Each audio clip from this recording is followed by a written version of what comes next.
ఇదే కదా నీ కథ ముగింపులేనిదై సదా సాగదా.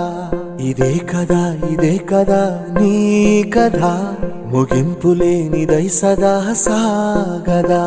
నీ కంటి రెప్పలంచున మనస్సు నిండి పొంగిన ఓ నీటి బిందువే కదా నువ్వెతుకుతున్న సంపద.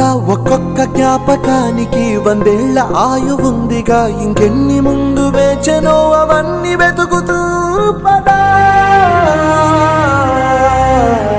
మనుష్యులందు నీ కథ మహర్షిలాగా సాగదా. మనుష్యులందు నీ కథ మహర్షిలాగా సాగదా.